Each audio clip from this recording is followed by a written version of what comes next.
Regresamos a las 5 siempre con Fernando Francia. Seguimos a las 5 siempre y pues a conversar sobre lo que ha sucedido en Chile este domingo.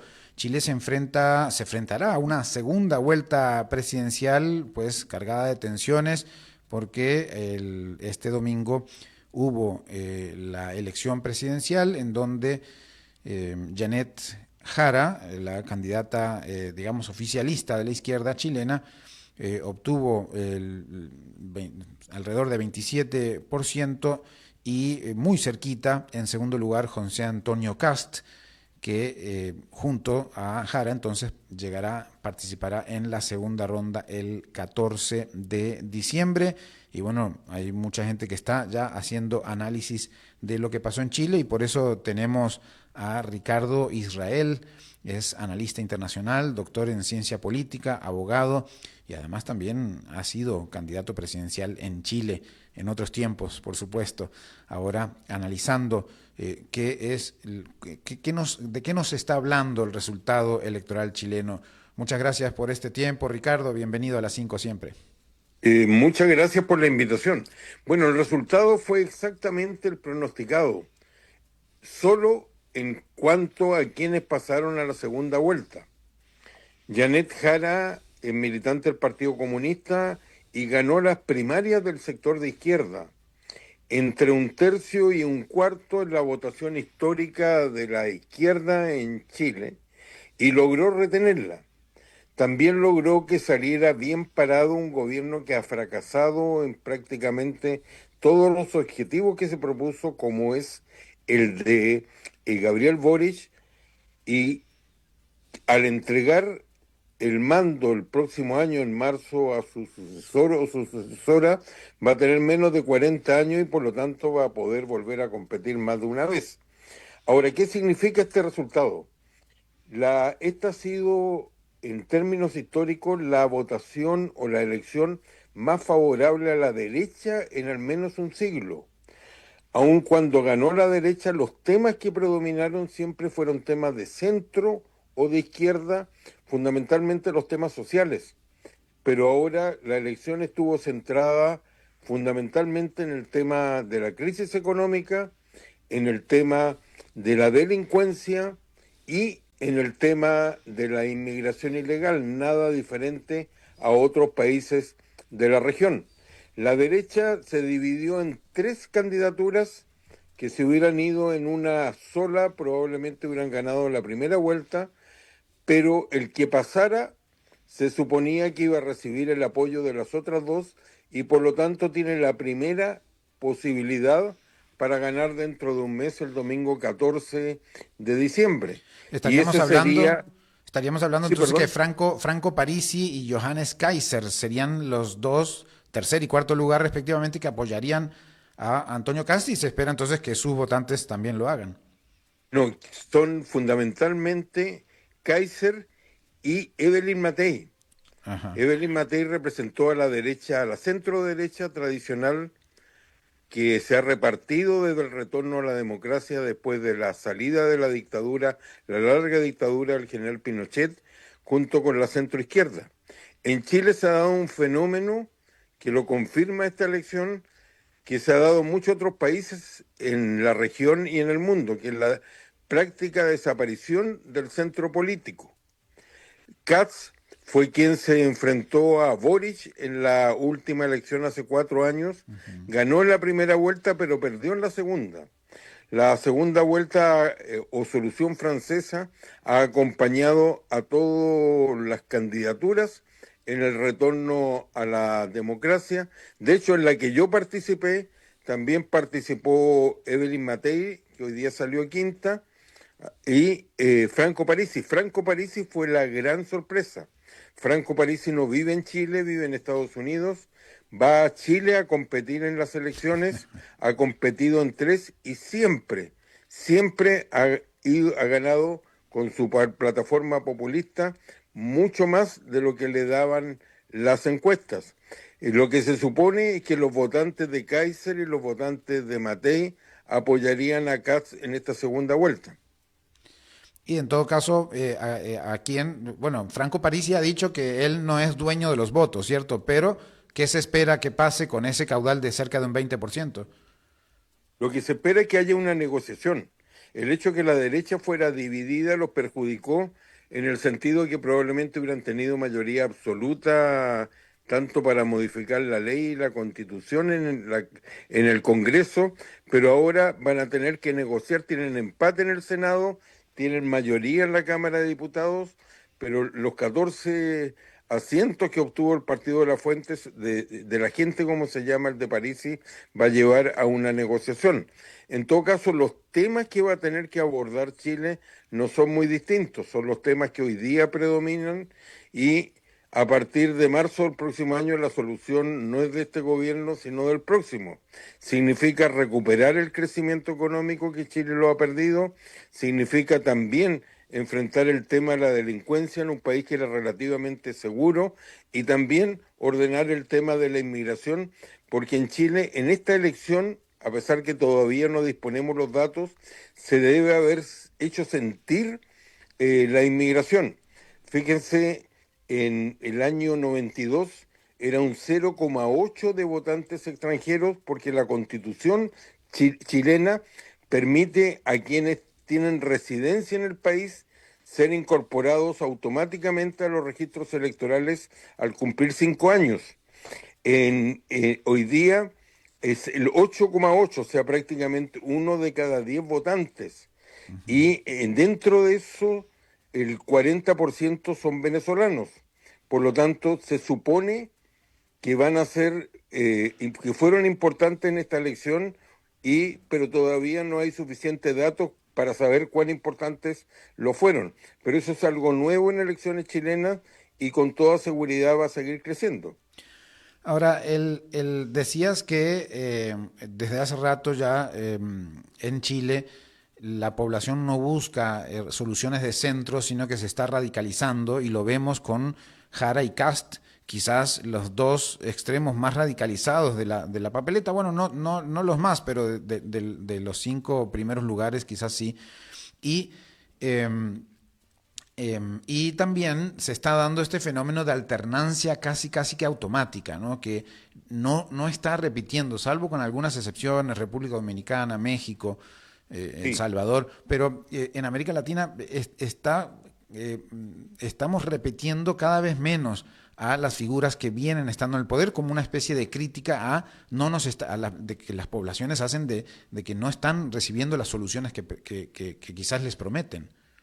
No, totalmente de acuerdo. Ese es un fenómeno latinoamericano en el día de hoy, que uno lo ve repetido en uno y otro país, en el sentido que la, la primera posibilidad es para quien reemplaza a quien está en el poder, a quien se responsabiliza de problemas que no tienen solución.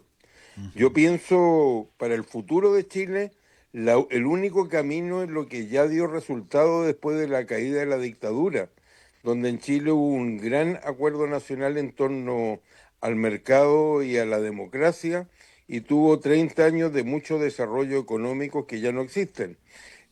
Algo semejante para buscar el desarrollo económico y una democracia de calidad que tampoco posee Chile, como no la posee ningún país en la región. Todo eso necesita, ninguna fuerza política la puede hacer por sí solo, pero aquí vienen obviamente problemas sociales, aquí vienen problemas de inversión extranjera, hay decisiones políticas que se van a poder resolver prácticamente con el cambio de gobierno, pero son las menores, como que Chile recupere una relación privilegiada que tuvo con Estados Unidos desde el momento que los chilenos no necesitan visa, tienen el sistema europeo del visa waiver y tiene un tratado de libre comercio solo con Estados Unidos. Probablemente va a recuperar las relaciones con Israel, que es vital para la defensa de Israel, de donde viene, para la defensa de Chile, pero esas son decisiones del minuto y todo lo que viene por delante es complicado, es difícil. No hay soluciones fáciles para Chile y para ningún otro país de la región. Decías que Boric sale pues muy joven, porque es joven, porque asumió quizás uno de los presidentes más jóvenes de esta época, que podría volver a aspirar. ¿Se daría un pase, una pared al estilo Bachelet con... Bachelet con Piñera, que repartieron 16 años, pero ese era el Chile que ya no existe, el Chile que Ujú. buscaba el centro, ya fuera el centro derecha o la centro izquierda. Izquierda. Lo que mi impresión es que Boric ha dejado de gobernar desde hace algún tiempo para preparar su salida. Mm. Y uno de los, él creo yo que lo que él busca es reemplazar a alguien que por edad ya no va a estar vigente en el liderazgo de la izquierda latinoamericana como Lula. Lula, recordemos que ganó por poco más de un 1% la última elección, está en un conflicto económico con Trump que no sabemos cuál va a ser la salida y tiene una elección complicada, pero sea reelecto o no, ahí hay creo que lo que aspira Boris es a reemplazar a Lula y por eso ha señalado credenciales en ese sentido, como no ha dejado ningún día de criticar a Trump, eh, haga por lo que hace o por lo que él dice, y al mismo tiempo en Santiago intentó crear una especie de internacional rosa, como se le dijo, porque invitó a Sánchez de España, al propio Lula, a Petro de Colombia y a Orsi de Uruguay. Ujú. Yo creo que para allá él apunta, porque todo el programa que él se propuso fracasó en todos y cada uno de los puntos de partida. Su propuesta de una constitución de cambio profundo para Chile fue rechazada por más del 60% de la población y a partir de ese minuto su programa de transformaciones se quedó sin programa, tanto que tuvo que invitar a, a la socialdemocracia que en Chile, el Partido Socialista, para que hiciera la parte fuerte de su gobierno. Ahora estamos hablando con Ricardo Israel Zipper, analista internacional, doctor en ciencia política, chileno, por supuesto, y que lo delata, obviamente, su acento y su conocimiento de Chile, por supuesto. Pero, qué nos dice el mapa chileno dividido en una especie de cuatro franjas de colores en donde al norte gana Parisi, al centro, incluyendo Santiago, pues principalmente la izquierda con Jara, luego una franja de Cast y luego al sur de nuevo una franja de Jara? ¿Cómo se divide Chile en ese sentido? Y quizás ya la última Sí, para ir terminando, Ricardo. justo. Esa es una nueva realidad, ahora partimos con una distinta. Chile, en todas y cada una de las elecciones después del plebiscito que derrotó al general Pinochet en un lejano 1988, todas las elecciones se decidieron más o menos por ese mismo margen. Pero ya no es un tema de izquierda y derecha, sino de proyectos hacia el futuro. Y ese mapa obedece en el siglo pasado, o hasta la dictadura, mejor dicho, Chile estuvo dividido en tres tercios, centro, izquierda y derecha. Hoy día el centro, al igual que las regiones, ha desaparecido, pero las regiones han adquirido un nuevo protagonismo. Y es en torno a este mapa más multivariado y ojo con lo que le señalaba de la importancia de la inmigración que vota en Chile en las elecciones a partir de ahora, todo eso puede producir una elecciones tan poco predecibles como fue esta última.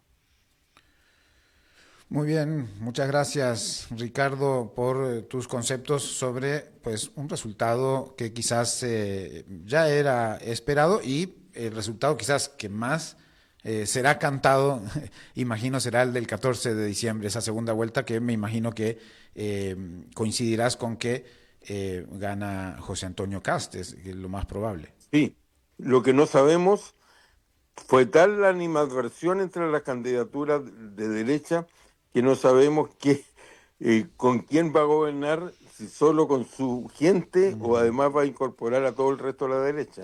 Bueno, pues Ya cuando... tenemos el caso de Colombia, donde eso no pasó. Ujú. Te llamaremos entonces cuando escuchemos la alineación del gabinete del próximo gobierno en Chile para analizar ese punto. Bueno, muchas gracias a ustedes por la invitación y el hermano país de Costa Rica. Muchas gracias, Ricardo. Era Ricardo Israel Zipper, analista internacional, doctor en ciencia política, abogado y también ex candidato presidencial de 2013 en Chile. Actualmente hace parte del directorio del Instituto Interamericano para la Democracia en Miami, Florida, en Estados Unidos. Y vamos directamente, hoy es lunes y tenemos la generosa participación de nuestra amiga, periodista, colega Pilar Martínez. ¿Cómo estás, Pilar? Bienvenida. Hola Fernando, muchas gracias. Muy bien, pues saludándote de acá de la Ciudad de México, que hoy fue día de asueto.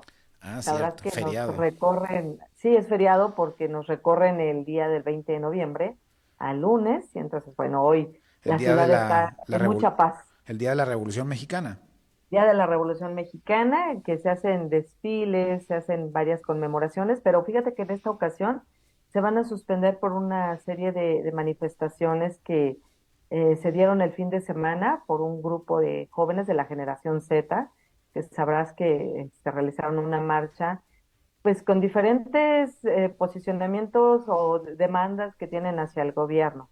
Y o anunciaron recientemente que van a querer hacer una nueva manifestación para el día, justo para el 20 de noviembre, donde se llevan a cabo estas conmemoraciones. Pero bueno, hoy fue día de descanso y todo el mundo en casa en la Ciudad de México descansando.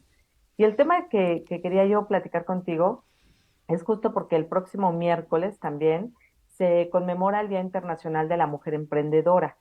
Y pues siempre es interesante volver a traer el tema a la mesa porque pues es el momento en que se visibiliza y se reconoce el papel de la mujer que están iniciando un negocio o que ya están liderando un negocio. Y los desafíos siguen siendo enormes en todo el mundo. El caso de México, que es donde yo me voy a enfocar, pues bueno, todavía tenemos apenas 7 millones de mujeres que son emprendedoras o que se tienen identificadas ya como personas que emprendieron algún negocio, pero todavía apenas eso representa el 27% de las mujeres ocupadas en el país, o sea, falta mucha participación. Y bueno, pues el INEGI, que es el Instituto de Estadística que nos reporta los datos, lo asocia mucho también con el tema de la informalidad. Esta informalidad que hemos hablado ya en programas anteriores, que es muy alta en América Latina, y México no escapa tampoco a esa alta informalidad, donde hay 32 millones de personas en este sector trabajando, que es el 54% de nuestra población económicamente activa. Y justo por eso es que empieza uno a revisar qué es lo que se está haciendo, qué se ha hecho a partir de que se conmemora este día, que quien lo impulsó fue Wendy Diamond, que es emprendedora, inversionista, y justo este día lo tomaron como para visibilizar esta situación en todo el mundo, ¿no? Y la OIT ha señalado en diversas ocasiones que más o menos el número de mujeres en el mundo que no pueden sumarse a la economía es por una situación que creo que vale la pena que empecemos también a analizar porque es algo que se está discutiendo en muchos países y tiene que ver con la carga de los cuidados. Mucho de la carga cae en la mujer, ¿no? El cuidado de los hijos, de los enfermos. Entonces, eso a veces también se vuelve un obstáculo para poder emprender un negocio, ya sea emprender un negocio o incorporarse a las actividades económicas de su país, ¿no? Y aquí revisando la información, porque bueno, ya hay muchos estudios que se han hecho a nivel global, a nivel local, he podido identificar como 6 puntos fundamentales que tienen que ver con esta dificultad, ¿no? Para emprender algún negocio. Eh, y tiene que ver, uno, ya lo decía, la carga de responsabilidades de cuidado, en donde pues las mujeres están al cargo de los hijos y de las tareas del hogar y eso, bueno, impide de alguna manera que parte de ellas se vayan incorporando plenamente al empleo formal o se dediquen a un tiempo a un proyecto emprendedor. Otro punto que he identificado también es la falta de flexibilidad laboral. Hay muchas mujeres que prefieren dejar el trabajo porque no tienen esa posibilidad de ir menos días a la oficina para tener ese equilibrio, ¿no? Vida, persona y trabajo. Entonces, esa es otra de las razones por las que no vemos tanto emprendimiento. La brecha en oportunidades de ascenso y desarrollo profesional, pues siempre es un impedimento, ¿no? El decirle a una mujer que tiene un ascenso. México ocupa, por ejemplo, el sexto lugar a nivel global de participación de mujeres en el liderazgo corporativo, ¿no? Es casi siempre como esa falta de flexibilidad o esa red que se necesita para que alguien más se haga cargo de los cuidados, pues impide, ¿no? Que puedan tomar como esa decisión de tomar un ascenso, ¿no? La inseguridad laboral y el miedo al cambio es otra de las razones porque también, o por la que tampoco las mujeres emprenden un negocio o se incorporan al trabajo. La dificultad de capacitación y desarrollo de habilidades. Ahora con toda esta transición que se está viviendo en el uso de tecnologías, incluso en el uso de computadoras, ¿no? En las recepciones, que podría ser como un trabajo muy común, digamos, para mujeres, también se vuelve un obstáculo si es que no tienen esa capacitación para utilizar pues una computadora y lo más sencillo que pudiera ser mandar correos, utilizar el internet. Hablamos también sobre un tema que relacionado con la brecha salarial y la falta de la igualdad en la estructura de las organizaciones, ¿no? Porque siempre, o se ha visto, y aquí en México, por ejemplo, el 19% es, digamos, la brecha que hay en los salarios de hombres y mujeres, y pues eso también dificulta, ¿no? La posibilidad de que una mujer se mantenga en su puesto de trabajo.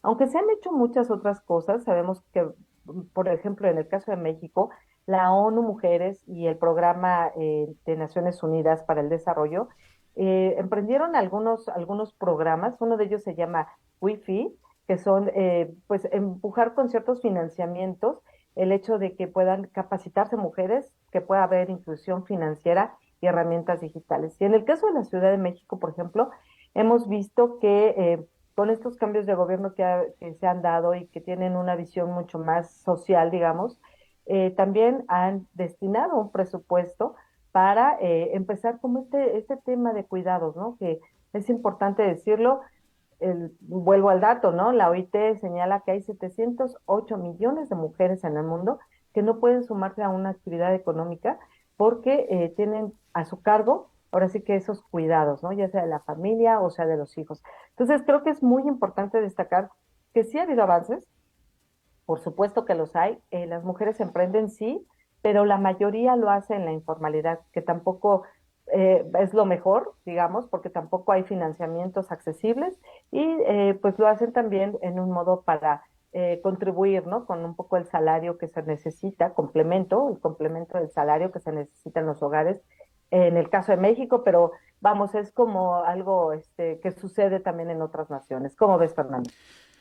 Claro, interesantísimo todo ese desgranaje de números y de participación de las mujeres en la actividad económica y del tema del cuido. Cómo el cuido ha ido tomando fuerza en entender la economía también, ¿verdad? Porque es parte de la economía al hacer posible que alguien se dedique a temas productivos. Pero quería comentarte o escuchar tu opinión sobre este tema que tocaste brevemente, que es el emprendedurismo en países latinoamericanos como México, y recién estuve en Guatemala y me hablaban de lo mismo, ¿no? El emprendedurismo en estos países está asociado a la informalidad, no necesariamente a la creación de startups, de empresas, como pareciera que creemos. Cuando hablamos de emprendedor, muchas veces desde muchos lugares parece que estamos hablando de gente que pone su empresa y empieza a crecer y entonces sale de la pobreza o nunca estuvo en pobreza, pero está en la actividad productiva. Pero el emprendedurismo, por lo menos en México y en Guatemala, de lo que escuché, más bien se asocia a la economía de subsistencia y apenas de subsistencia y la informalidad. Claro, sí, aquí en México normalmente un poco lo decía, ¿no? Lo que se hace es como buscar el complemento del ingreso Ujú. y ese complemento solamente se da emprendiendo en ciertos negocios, pues muy, incluso de hogar, ¿no? Porque hay mujeres que han emprendido, por ejemplo, la venta de comida, ¿no? Vegana y que lo hacen por un tiempo, ¿no?